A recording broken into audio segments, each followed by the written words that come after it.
custa viajar e conhecer a Patagônia de moto? Fala, galerinha, como é que vocês estão? Tudo bem? Então, o tema de hoje é algo que a gente não gosta muito de falar, mas a gente também procura, né, nos canais de outros viajantes quando a gente vai planejar nossa viagem. Então a ideia desse vídeo aqui é ajudar os viajantes que estejam aí planejando ir para a Patagônia de moto. Então o tema desse vídeo aqui é: quanto custa viajar e conhecer a Patagônia de moto? Então, apesar de ser muito clichê, a resposta para essa pergunta é: depende. Depende de como você viaja, depende de quantos quilômetros anda por dia, velocidade que você anda, o tipo de hospedagem que você gosta de ficar, alimentação que você se importa de fazer. Tudo isso vai mudar os custos da sua viagem. Pra quem viu a nossa trip, aí a gente tem todos os vídeos dela que a gente fez entre dezembro de 2024 e janeiro de 2025. A gente conheceu a região dos Sete Lagos, fizemos aí 6.200 quilômetros de viagem em 16 dias. Tá tudo aqui na playlist do canal, então se você não viu, volta lá, clica na playlist e vai assistir essa trip pra conhecer mais aí sobre o nosso estilo de viagem. Aí você vai entender todos os custos que eu tô falando aqui. Mas começamos o seguinte: eu e o Roger, a gente procura ficar nas hospedagens mais baratas, a gente não fica em hotel, a gente busca sempre uma casa, um Airbnb,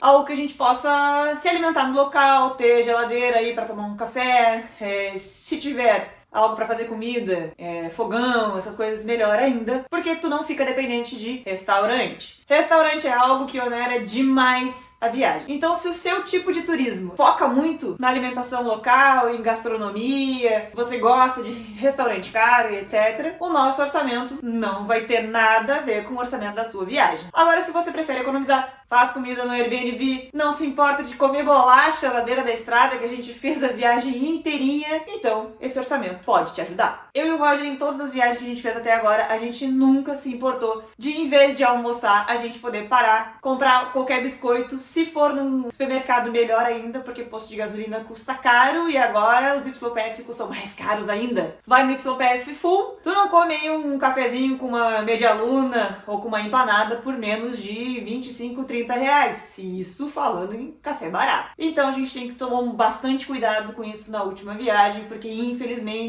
a Argentina agora tá muito cara para nós brasileiros. Apesar de o peso argentino ser desvalorizado, R$1 tava custando 196 a 200 pesos quando a gente foi. É um valor alto, mas as coisas lá aumentaram muito. O nosso orçamento de viagem de 2022, quando a gente foi conhecer o norte argentino e fomos até o Salar de Uyuni na Bolívia, já foi totalmente diferente do que o orçamento da viagem de 2024. Mas, falando sobre o nosso orçamento então, eu vou falar aqui só em porcentagem. Se tu quer saber o valor real, em dinheiro, fica até o final do vídeo que eu vou mostrar tudinho. Mas falando em porcentagem, vamos olhar nesse gráfico que vai aparecer aqui.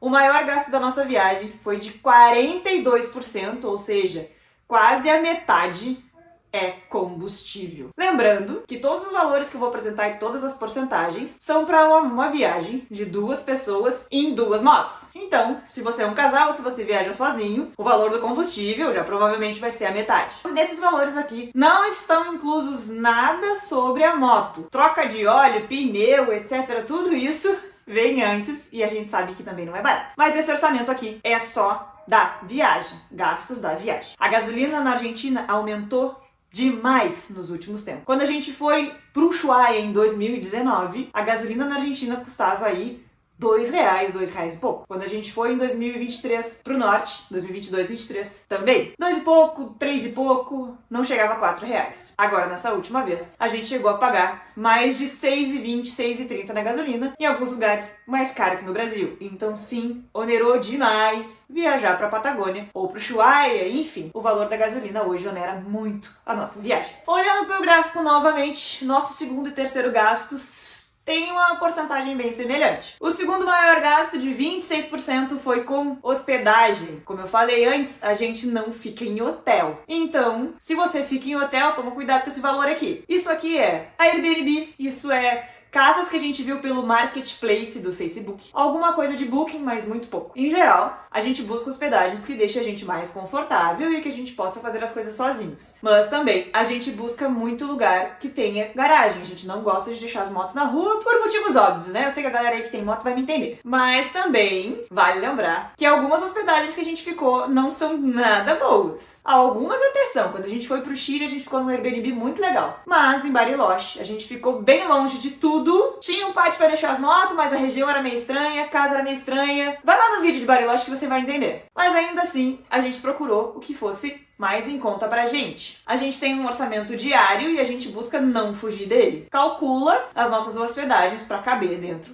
desse orçamento diário. Se você quiser saber como é que eu planejo essas viagens, como é que eu planejo o nosso roteiro, os nossos gastos, deixe comentário aqui embaixo que eu faço um vídeo sobre isso. Nosso terceiro maior gasto, olhando de novo pro nosso gráfico de pizza aqui do lado, foi a alimentação. A gente comeu pouquíssimo em restaurante. 2, 3 vezes no máximo. Uma delas não valeu nem um pouquinho a pena, inclusive.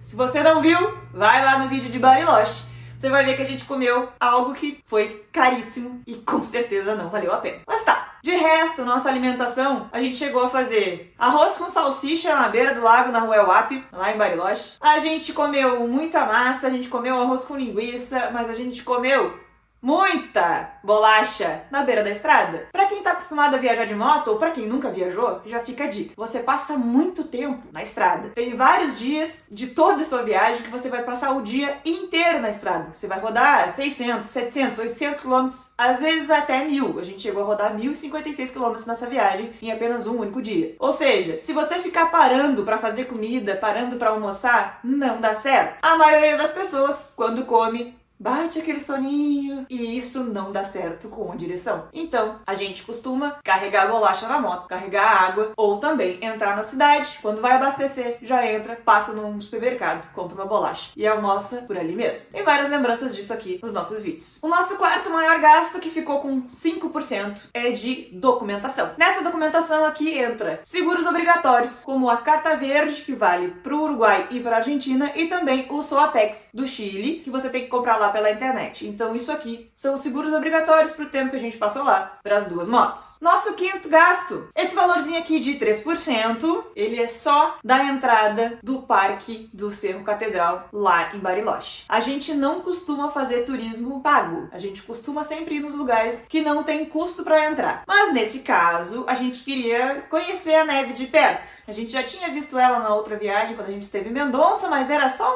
um catoquinho de neve da beira da estrada. A gente queria conhecer a neve, tocar na neve, ver como é que ela é, e tinha neve lá no Cerro Catedral em Bariloche, apesar de estar fazendo mais de 30 graus. A gente pegou só calorão nessa viagem. A gente saiu aqui do Brasil achando que ia pegar um friozinho na Argentina, quase derreteu de calor. Então assim, em Bariloche tava um calorão brabo, mas tinha neve no Cerro Catedral e a gente queria conhecê-la. Eu tenho pavor de altura, morro de medo. Mas entre o Cerro Catedral e o Cerro Campanário, para subir o teleférico, no Cerro Campanário a gente não ia ver neve, mas tem uma vista 360 da região que vale muito a pena. Mas a subida do teleférico tava R$ 75 por pessoa, subida e descida. Eu não queria pagar isso. Lembrando que a gente tem um orçamento diário e isso aí ia fugir do nosso orçamento diário se a gente fosse nos dois. Então, no Cerro Campanário, a gente subiu por trilha a pé. E valeu muito a pena. Chegando lá do Cerro Catedral para poder conhecer a neve, o único jeito de chegar lá em cima é pelo teleférico. E eu fui obrigada a subir no teleférico. Foi uma experiência legal? Foi. Iria de novo? Não sei, porque eu morro de medo de altura e aquele é muito alto. Mas a entrada saiu mais de R$300 pra mim e pro Roger. Então assim, se você tá pensando em conhecer, já vai sabendo que é caro e talvez esteja pior agora. Nossos gastos aqui que não representam nem 1%,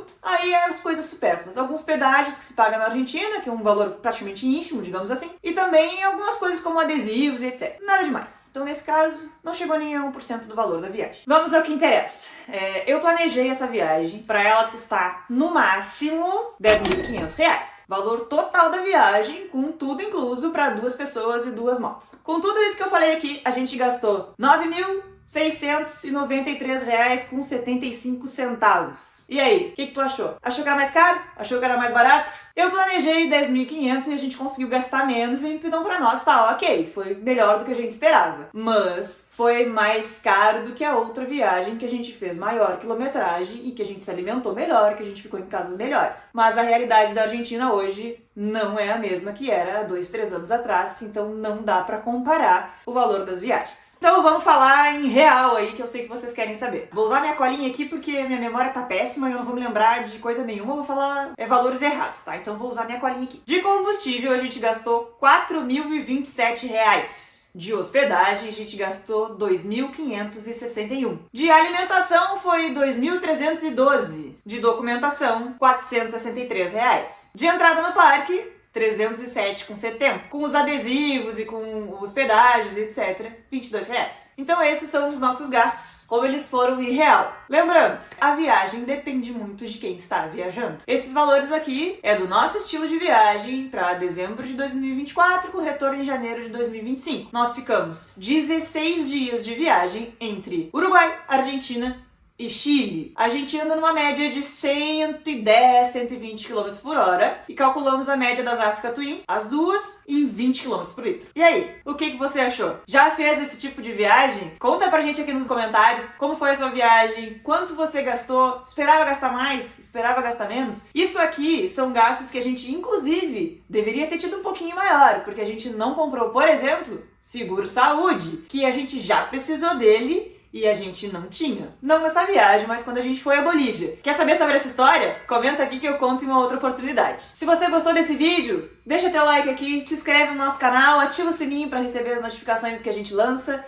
E se puder, compartilha com os amigos para o nosso canal começar a chegar mais longe e a gente crescer e poder trazer mais dicas pra vocês. Pra finalizar esse vídeo, eu gostaria de deixar aqui uma homenagem ao nosso amigo Tigrado. Hoje é dia 19 de julho de 2025, provavelmente eu vou estar lançando esse vídeo no dia 20, domingo, e ele participou com a gente dos vídeos que o Roger tava mexendo na moto, e ele tava sempre junto. O Roger trabalha com marcenaria, e ele tava sempre na oficina, sempre nos pés, quase pisava em cima dele por algumas vezes, porque ele gostava muito de estar perto da gente. E infelizmente hoje ele nos deixou, ele já vinha fraquinho, ele já vinha perdendo as forças. Ele acompanhou o nosso relacionamento praticamente inteiro, que foi quando a gente veio morar nessa casa que a gente tá hoje, que ele apareceu, ele foi resgatado, ele tinha sinomose quando ele chegou aqui, e o Roger quis cuidar dele, apesar do veterinário que a gente levou ter desenganado e dito que ele teria 20% de chance só de sobreviver, mas ele sobreviveu, ele viveu aí por uns 10 ou 12 anos, a gente não sabe bem que idade ele tinha quando ele chegou, mas a gente acredita que ele tenha 1 ano, 2 no máximo, e ele viveu com a gente até hoje, e passou por poucas e boas. Ele foi um cachorrinho que viveu muito bem, porque ele era muito alegre, ele vivia correndo, ele gostava de andar na rua, saía pra dar os passeios dele. A gente já conseguiu achar ele até em cima do telhado do vizinho, então ele viveu bastante, ele aproveitou a vida dele, e eu vou deixar aqui nesse vídeo como uma homenagem ao nosso companheirinho, que faleceu hoje.